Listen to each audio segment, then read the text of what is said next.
대결이다라는 안철수 대표의 발언은 어떻습니까? 희망사항이죠. 답이 너무 짧아. 아니, 정치라는 건 말을 설명하는 게 아닙니다.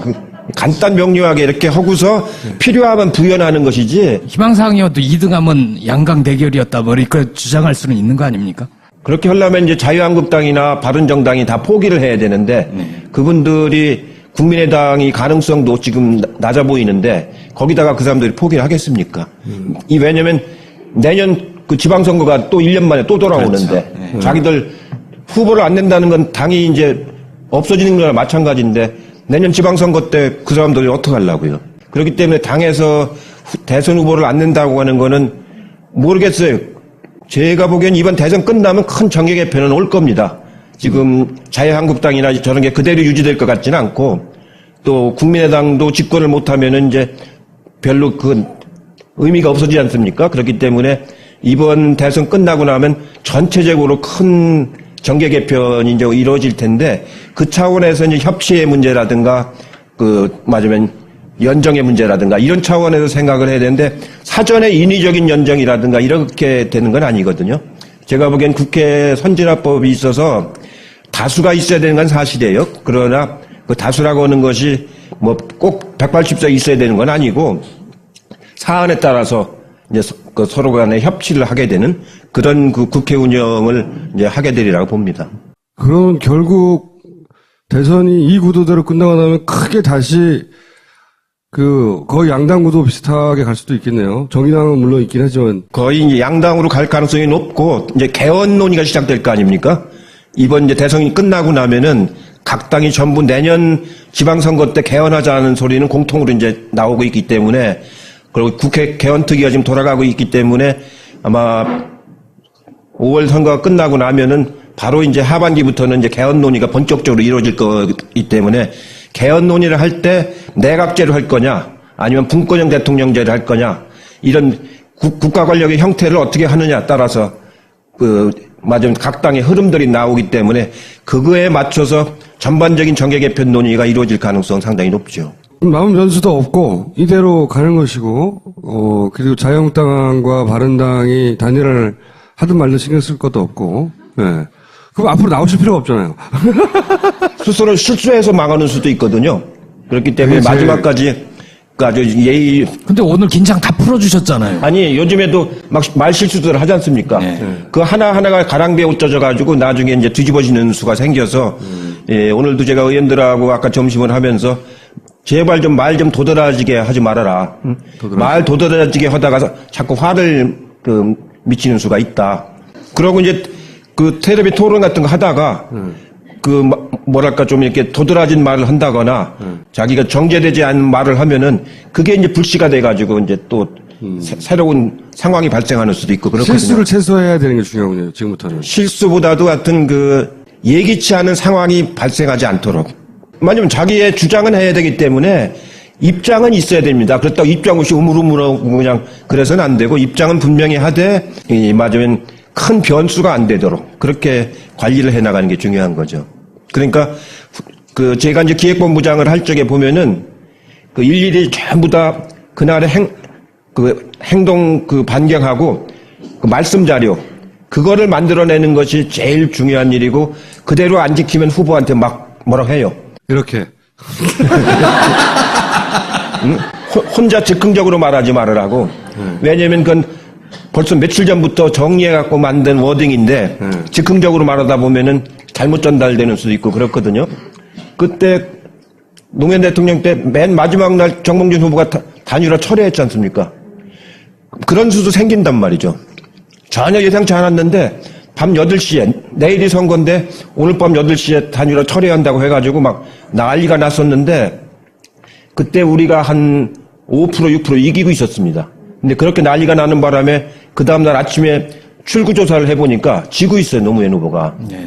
지고 있는데 막 네티즌들이 막 요새로 말하면 SNS죠. 그때는 인터넷으로 막 이렇게 해가지고 오후 2시에 들어가니까 역전이 되더라고요.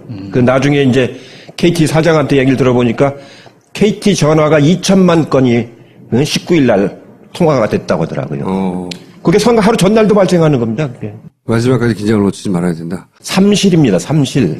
늘 제가 정치하면서 주장을 하는 건데 진실한 마음을 가져야 돼요. 정치라고 하는 건 이 공적인 분야 아닙니까? 공적인 분야라서 진실한 마음을 가져야 되고 성실한 태도를 가져야 돼요. 성실한 태도로 해야 되고 절실한 심정으로 해야 돼요.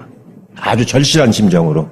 그래야 이게 다른 사람한테 감동을 주고 동의를 얻을 수가 있거든요. 그러니까 진실한 마음, 성실한 태도, 절실한 심정. 이걸 꼭 이겨야 되겠다고 하는 절실한 심정. 그 삼실을 가지고 이제 선거 때까지 가야 된다라는 게 굉장히 중요한 얘기입니다. 지지자들도. 물론요. 지자도 그렇고 후보도 그렇고 캠프도 그렇고. 알겠습니다. 오늘 여기까지 하겠습니다. 대결이다라는 안철수 대표의 발언은 어떻습니까? 희망사항이죠. 답이 너무 짧아. 아니 정치라는 건 말을 설명하는 게 아닙니다. 간단 명료하게 이렇게 하고서 필요하면 부연하는 것이지. 희망사항이어도 2등하면 양강 대결이었다 뭐 이렇게 주장할 수는 있는 거 아닙니까? 그렇게 하려면 이제 자유한국당이나 바른정당이 다 포기를 해야 되는데 그분들이 국민의당이 가능성도 지금 낮아 보이는데 거기다가 그 사람들이 포기를 하겠습니까? 왜냐면 내년 그 지방선거가 또 1년 만에 또 돌아오는데 그렇죠. 자기들 후보를 안 낸다는 건 당이 이제 없어지는 거나 마찬가지인데 내년 지방선거 때 그 사람들이 어떻게 하려고요? 그렇기 때문에 당에서 대선 후보를 안 낸다고 하는 거는 모르겠어요. 제가 보기엔 이번 대선 끝나면 큰 정계 개편은 올 겁니다. 지금 자유한국당이나 저런 게 그대로 유지될 것 같지는 않고 또 국민의당도 집권을 못하면은 이제 별로 그 의미가 없어지지 않습니까? 그렇기 때문에 이번 대선 끝나고 나면 전체적으로 큰 정계 개편이 이제 이루어질 텐데 그 차원에서 이제 협치의 문제라든가 맞으면 연정의 문제라든가 이런 차원에서 생각을 해야 되는데 사전에 인위적인 연정이라든가 이렇게 되는 건 아니거든요. 제가 보기엔 국회 선진화법이 있어서 다수가 있어야 되는 건 사실이에요. 그러나 그 다수라고 하는 것이 뭐 꼭 180석 있어야 되는 건 아니고 사안에 따라서 이제 서로 간에 협치를 하게 되는 그런 그 국회 운영을 이제 하게 되리라고 봅니다. 그럼 결국 대선이 이 구도대로 끝나고 나면 크게 다시 그렇다고 입장 없이 우물우물하고 그냥 그래서는 안 되고 입장은 분명히 하되 맞으면 큰 변수가 안 되도록 그렇게 관리를 해나가는 게 중요한 거죠. 그러니까 제가 이제 기획본부장을 할 적에 보면은 일일이 전부 다 그날의 행동 반경하고 말씀 자료 그거를 만들어내는 것이 제일 중요한 일이고 그대로 안 지키면 후보한테 막 뭐라고 해요. 이렇게 혼자 즉흥적으로 말하지 말으라고.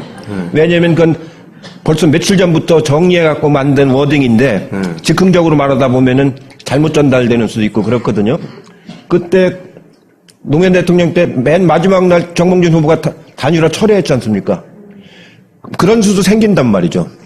전혀 예상치 않았는데 밤 8시에 거의 양당 구도 비슷하게 갈 수도 있겠네요. 정의당은 물론 있긴 하지만 거의 이제 양당으로 갈 가능성이 높고 이제 개헌 논의가 시작될 거 아닙니까?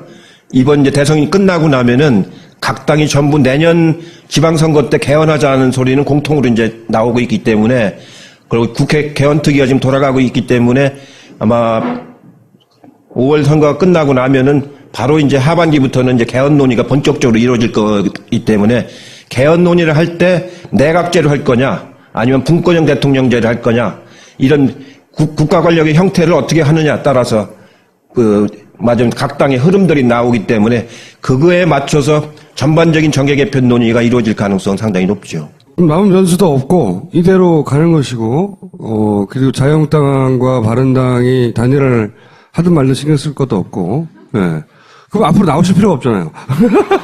스스로 실수해서 망하는 수도 있거든요. 그렇기 때문에 마지막까지 아주 예의. 근데 오늘 긴장 다 풀어주셨잖아요. 아니 요즘에도 막 말 실수들 하지 않습니까? 그 하나하나가 가랑비에 옷젖어가지고 나중에 이제 뒤집어지는 수가 생겨서 오늘도 제가 의원들하고 아까 점심을 하면서 제발 좀 말 좀 도드라지게 하지 말아라. 말 도드라지게 하다가 자꾸 화를 미치는 수가 있다. 그러고 이제 텔레비 토론 같은 거 하다가 뭐랄까 좀 이렇게 도드라진 말을 한다거나 자기가 정제되지 않은 말을 하면은 그게 이제 불씨가 돼가지고 이제 또 새로운 상황이 발생하는 수도 있고 그렇거든요. 실수를 최소화해야 되는 게 중요하군요. 지금부터는. 실수보다도 하여튼 예기치 않은 상황이 발생하지 않도록. 왜냐면 자기의 주장은 해야 되기 때문에 입장은 있어야 됩니다.